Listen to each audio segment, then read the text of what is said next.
Hi, I'm Amy. I'm Laura. And we are TwoPaperGirls.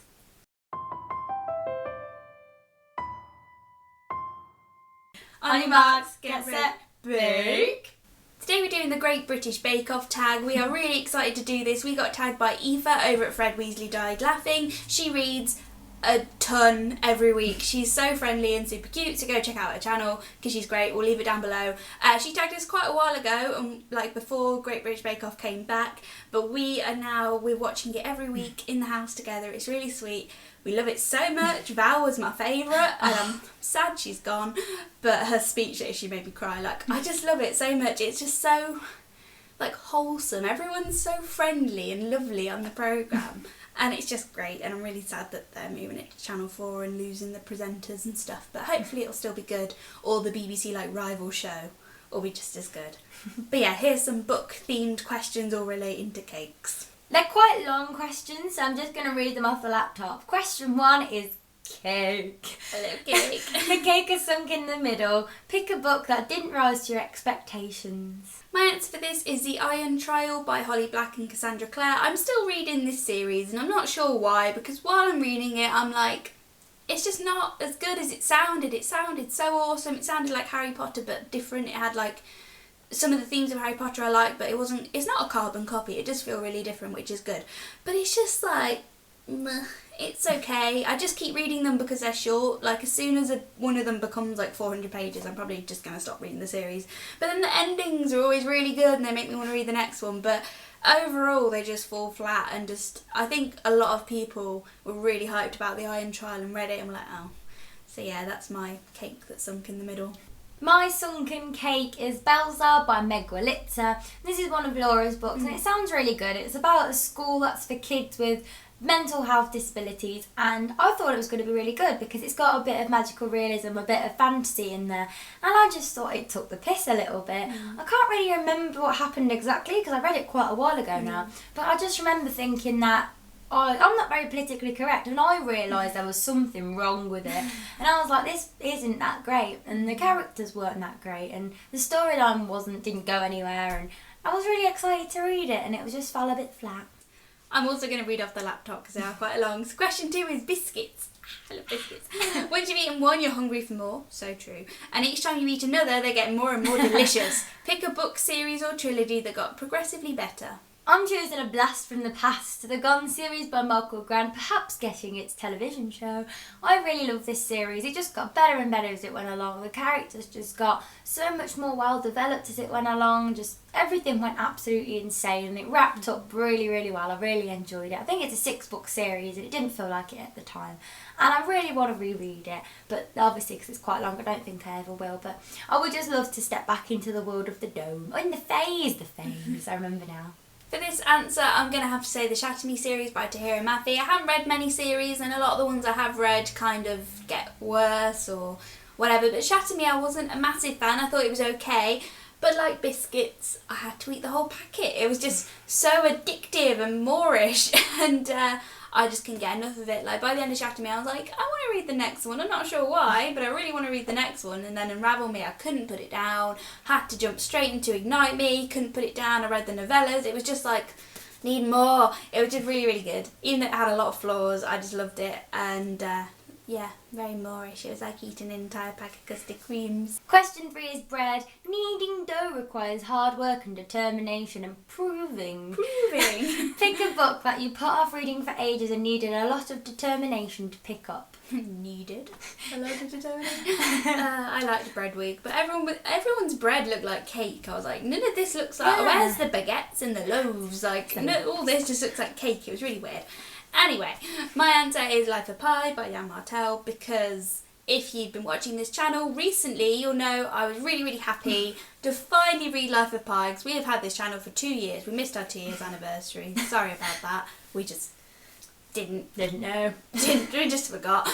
But for 2 years I've been saying I need to read Life of Pi because I will like it, love it even, and it's Amy's favourite book. So like, why ain't I reading it? I watched the film and really liked it. And I finally read it this summer. I listened to the audiobook, which really helped me get into it, because it was slow in places, but it was just so like relaxing to listen to, and then it just got really good and really intense, and I really, really love this book, but I put it off for years.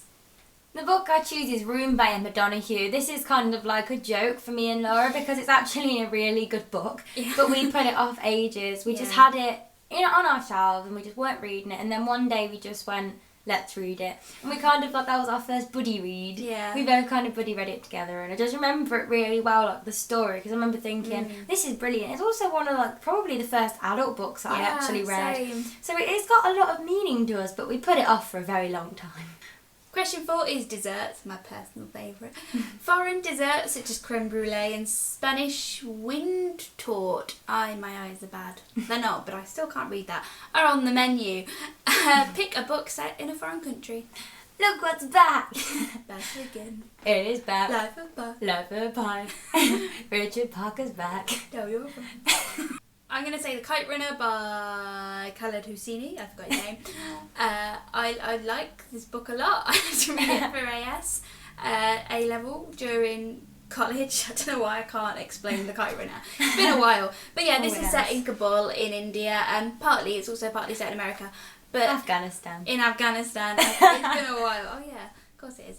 Anyway, I really, really like this book. It had lots... I don't know, it's not my normal thing. I don't normally read that kind of book, and I probably wouldn't have picked it up if I wasn't forced to, but I actually do have another book by Khaled Hosseini called And the Mountains Echoed, which I haven't read, but it sounds really good. Question 5 is alternative ingredients. Not usually used, but surprisingly good. Pick a book from a genre you wouldn't normally read, but ended up loving. Everyone seems to add chilli and tea to everything to make it interesting, which I wouldn't like either. I just want your basic chocolate orange. That's about as exciting as I get. For this question, what have I picked? For this question, I've gone a bit weird and gone back to university year 1, where we had to read Medea by Euripides? That sounds about right. It's one of the Greek tragedies. I've never experienced anything like that before. I don't really know much about Greek myths. I've never read a Greek tragedy, and I kind of wish there was like a module in it. There probably was in classics, but not in English. But I really, really enjoyed it. Like, I really, really liked it, and I didn't expect to at all. I just thought the characters were really good, and it was like really just dark, and I really enjoyed reading it, and it made me want to pick up other Greek tragedies and stuff, which I haven't really done. But yeah, it was really, really good, and that surprised me. The book I chose was 172 Hours on the Moon by Johann Harstad. I remember reading this quite a while ago. It's sci-fi horror, which is not something I enjoy at all.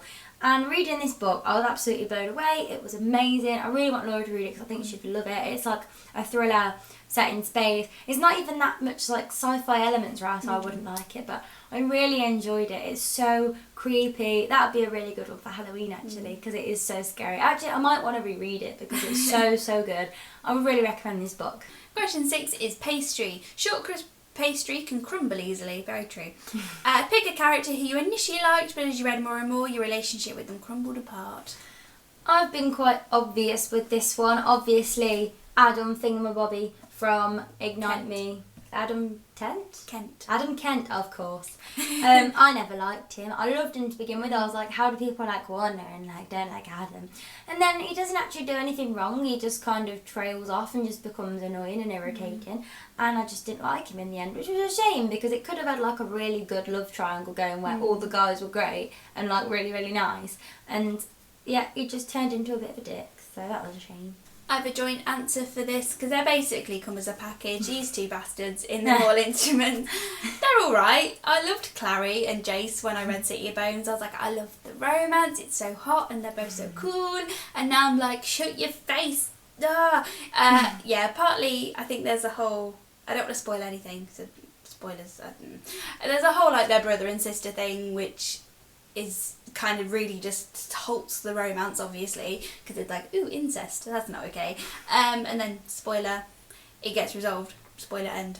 And then they like start going out, but then they don't because Jace is all like, oh, I had a bad dream, I can't be with you, I'm gonna run away. And they just have like a really dysfunctional relationship because Jace upsets Clary or Clary upsets Jace. They don't talk about it, but they kiss and then they're like, maybe we should break up, and then they snog and then they're like, oh, but you're really hot. And that's it, at least as far as I've got, and it's just really irritating. Like I said, I like them to begin with, but and they don't stop me from liking the book, and they have their good points and their good moments, but overall, my love for them has turned quite hateful. Question 7 is Victorian / old-fashioned bakes. Recipes from the past that still taste delicious today, like Victoria sponges. Pick your favourite classic novel.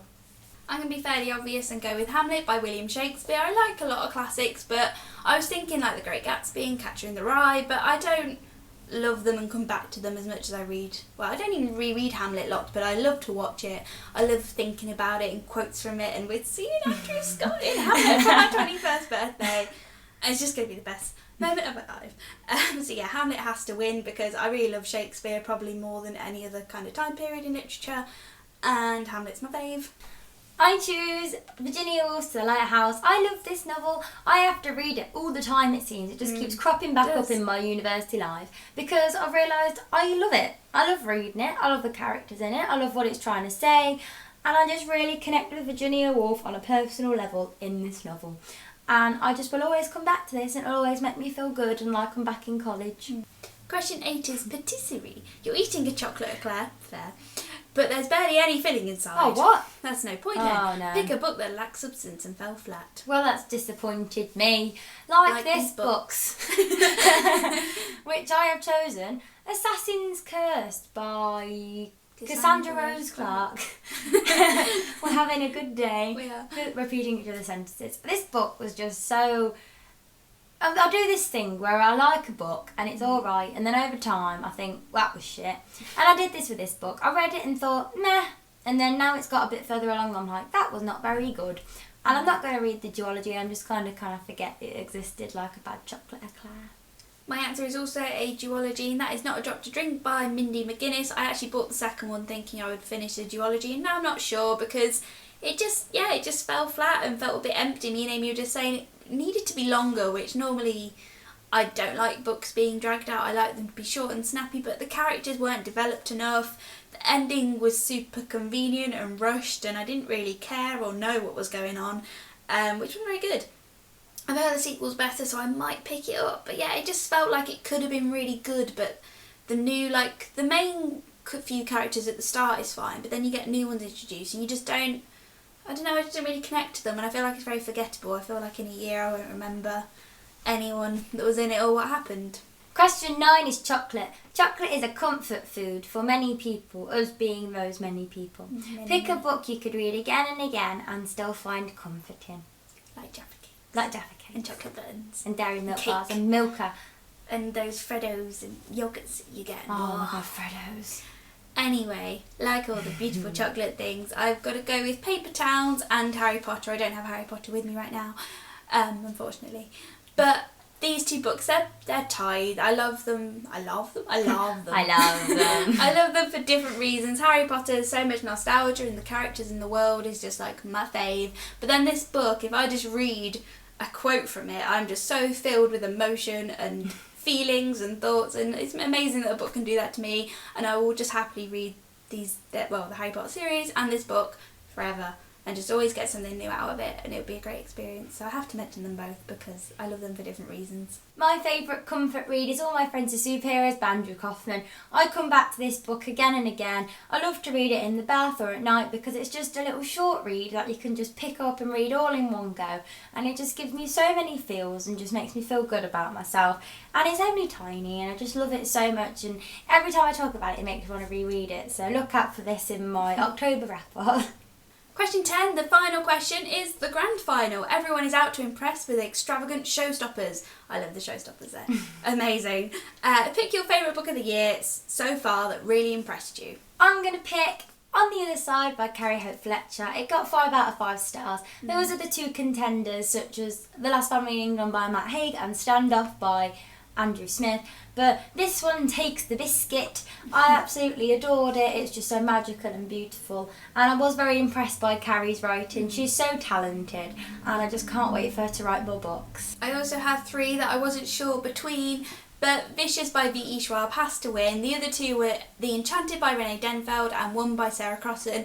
Both amazing books, but Vicious just gave me so many feels. I cared so much about the characters, and the side characters were so well written. And when you read a V.E. Schwab book, you're just like, oh, this is how good writing works, because you read so many YA books that just have like average okay writing or even bad writing sometimes. So when you read someone who can really write, you can just tell.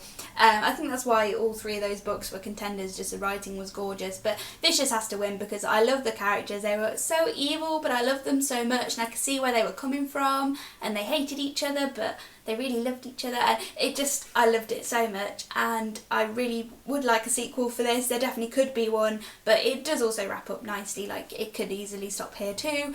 But I just love V. Schwab, especially after meeting her. I'm just like, she is one of my favourite authors now, auto-buy authors, and I can't wait to read the rest of her books. So that was our Great British Bake Off book tag. Thank you so much for Aoife for tagging us. We had a really, really good time doing this tag, and it's made us A, hungry, and B, ready to read all the books that we've already talked about. This was such a good tag. If you like the Great British Bake Off, consider yourself tagged, because we don't want to tag people who have no idea what this is, because the Americans are probably like, why is everyone caring about Mary Berry and Jaffa Cakes all of a sudden? Great British Bake Off is why. It's an amazing programme, and this tag was so much fun. We had just so much fun doing this tag, 'cause normally tags can be a little bit dry because they're very long to film and a bit samey, and this one just made us really happy. We hope you enjoyed the video, and we'll see you next time. Bye!